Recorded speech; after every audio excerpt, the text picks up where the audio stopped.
저는 이미 하늘에서 점 찍고 마침표 찍었다고 말씀드린 바 있습니다. 이 조이대랑 이 국힘에서 했던 이 모든 것들이 이재명 이분을 위한 전략이 돼버렸어.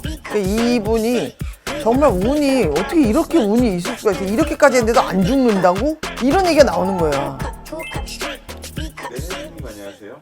안녕하세요. 이화공입니다. 반갑습니다. 네, 선생님.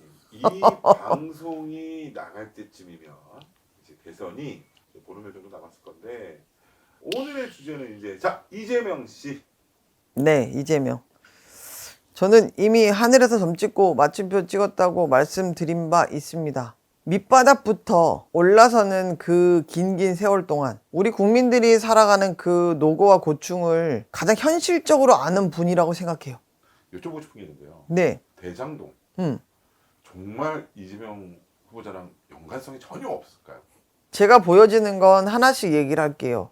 연관성이 있죠. 관련이 있는 이유는 뭐냐면 이분은 이 모든 것들이 일을 진행한 거였었던 거지. 그리고 이 안에서 불법이나 금전에 대한 얘기나 이런 부분이 아니라고. 근데 이 대장동의 연관성 이거를 끝까지 파헤치지 않고 계속 애둘러서 이재명 이 양반을 공격해서 이 양반한테 가는 이유는 하나입니다. 제가 보여질 때. 결국 그 시작이 누가 되느냐? 윤석열이 됩니다.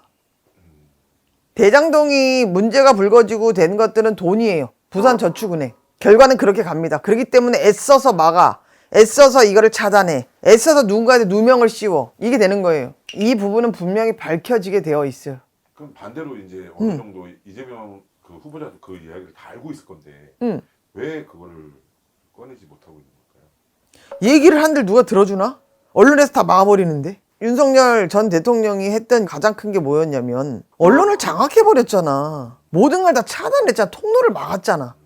그러니까 국민들이 더 몰랐던 거야. 띠띠띠띠 윤석열 뉴스가 나오기 시작했잖아. KBS도. 그러니까 이게 굉장히 큰 거예요. 언론을 장악한다는 게. 그 빵진수 그 양 빵진수 그 양반이 기고만장해서 저 난리를 하고 있는 거잖아. 그럼 말이나 되냐고. 국민을 진짜 바보로 하는 거지. 선생님 방금 말씀하신 것처럼 만약 혹시나 이제 이재명 대통령이 당선이 되면 이것도 수면 위로 바로 올라올 것이다. 올라오지. 당연하죠. 왜냐하면 이 재판을 진행을 여기까지 만들어놨기 때문에 이미 끝난 재판을 또 만드는 거잖아. 계속. 그럼 그거에 대한 감당은 본인들이 해야지. 진짜 기다렸거든. 그리고 저는 이분한테 너무 감사한 것 중에 하나가 뭐냐면 이 나라의 주인은 국민입니다라는 그 얘기가 그 너무 당연한 건데도 그걸 가슴으로 정말 단전부터 이걸 끌어올려서 얘기해 줄 수 있는 사람이 누가 있었냐고. 누가 있었냐고. 그러니까 지금은 이분이 말 그대로 이 사법 리스크 안에 관제 안에 이 양반이 빠져나오기 지금 일보 직전이란 말이에요. 어떻게든지 없는 법을 만들어서 없는 상황을 만들어서 이분이 대선에 당선이 된다고 하더라도 계속 목을 조아올 거예요. 이제 국민의힘이 야당이 되겠죠. 야당에서 계속 목을 조여올 거예요. 끔찍하지 않죠, 국민들이. 이젠 국민들이 가만히 있지 않아요. 근데 이미 박근혜 그 전 대통령 그때에 촛불을 이렇게 세운 게 우리 국민의 마음이에요. 근데 왜 그거를 또 모르지? 왜 그걸 무시하지? 그리고 저는 이분이 사람이 이 정도로 공격을 당했다면 상대편에 서 있는 분들하고의 난 눈길도 못 줄 것 같아. 나를 죽이려 했던 사람이고 나를 없애려 했던 사람인데 이분은 통합하려 해요. 소리를 들으려 해요. 경청하려 해요. 저는 이 부분이 굉장히 생각이 높아 보여요. 그럼 정말 국민들이 호소하는 그런 말 한마디 한마디를 이분은 귀 기울여 들어줄 것 같아요. 듣고 있고 지금은. 우리가 얘기하는 부울경, 대구 이쪽에서는 민주당이 굉장히 취약하잖아요. 누가 나와도 아무리 멋진 사람이 나와도 무조건 국민의힘에서 당선 100%라고 생각했던 그런 지역세에서도 이분의 이야기를 들어주기 시작했다는 게 굉장히 큰 변화입니다. 그러니까 오히려 이 조이대랑 이 국힘에서 했던 이 모든 것들이 이재명 이분을 위한 전략이 돼버렸어. 바뀌었어. 그러니까 이분이 정말 운이 어떻게 이렇게 운이 있을 수가 있어. 이렇게까지 했는데도 안 죽는다고? 이런 얘기가 나오는 거야. 근데 이분이 지금 행보를 볼 때 나에게는 적이 될 수도 있는 사람, 반기를 들었던 사람, 나에 대해서 무한대로 거절했던 사람들과 손을 잡기 시작해요. 그리고 이분에 대해서 끝없이 비판했던 분들도 이분의 대열에 서기 시작해요. 그리고 이분이 지난 20대 때에 선거운동하고 이렇게 했던 이 부분들에 대해서 다시 한번 되돌려보고 찾아보고 들으려 해요. 저 사람의 진심이 울리기 시작한 거지. 그러니까 이재명 이분은 차근차근 밑바닥부터 올라왔어요.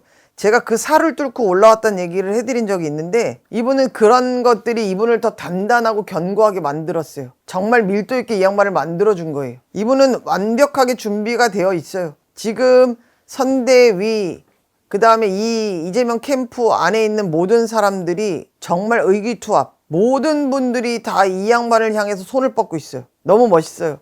그리고 지금부터 보셨을 거예요. 사람들이 우리가 이 바리케이트를 쳐서 이분을 돕기 위한 거, 누군가 날릴 수 있는 이런 살을 공격에 이 무거운 방탄조끼를 입고 다니잖아요. 이 양반이 지키려는 이 지지자들 어마어마할 거예요. 대단해.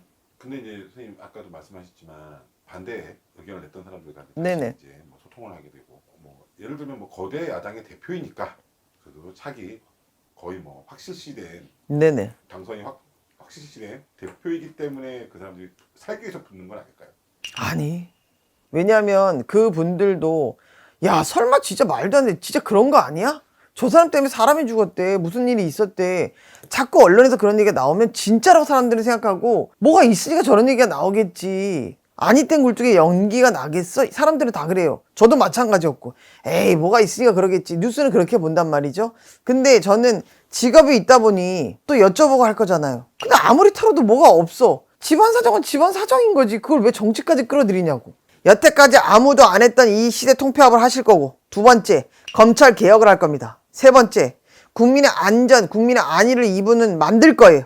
또 한 가지, 이분이 가장 멋지게 해낼 것 중에 하나가 뭐냐면 대외로 이 양반이 분명 우리나라 입지를 다시 만들 거예요. 또 한 가지, 이분이 가장 먼저 가장 선두에서 하려고 하시는 것 중에 하나가 뭐냐면 우리가 지금 답답한 것 중에 하나가 중국의 외교 컨텐츠, 정말 제대로 된 K 콘텐츠가 일어나는 거지. 마지막으로 선생님, 네. 어떻게 보면 이제 거대 야당에서 또 대통령, 그러다 보면 흔히 말해서 여야가 사라질 수도 있는, 아까 통합된다고 하셨잖아요. 근데 어느 정도 안건에 대해서는 찬반이 있어야 되지 않을까요? 당연하죠. 여야는 공존해야 됩니다. 같이 함께 가야 해요. 왜냐하면 악셀이 있으면 브레이크가 있어야 해요. 이게 같이 함께 가야만 차가 움직이는 거잖아. 똑같아요. 그러니까 그게 없이는 안 돼요. 그러니 정말 옳은 여당과 옳은 야당이 될 수 있게 이거를 만들어줄 수 있는 대통령이 필요한 거다 이 말이지. 무조건 물어뜯는 것만이 능사가 아니에요. 선생님께서 이제 그 이재명 후보자 말씀을 해주셨는데요. 서민들이 그리고 또한 우리나라 국민들이 바라는 그런 나라를 만들어주시는 맞아요. 되주셨으면 정말. 하는 바람이 있습니다. 정말 국민들이 소망하고 꿈꾸던 그 나라를 만들어주시기를 정말 바래요. 왜냐하면 군부 독재, 검찰, 정치적으로 탄압되고 국민들 눈과 귀를 가렸던 그 오랜 시간, 이제는 도려낼 때가 아니라 싹을 잘라야 될 때예요. 그거를 갈아엎는다는 게 정말 필요해요. 탄탄한 나라를 다시 시작할 수 있게 만들어주실 분이다 이 말이지. 위험은 어떻게 도사려서 어떻게 돌발할지 몰라요. 마지막 남은 살은 공격입니다. 그러니 정말 우리 국민이 선택하고 우리 국민이 결론을 지으려면 지켜야 되겠죠. 부탁드리겠습니다. 네, 선생님 오늘 말씀 정말 감사합니다. 감사합니다. 이화궁이었습니다.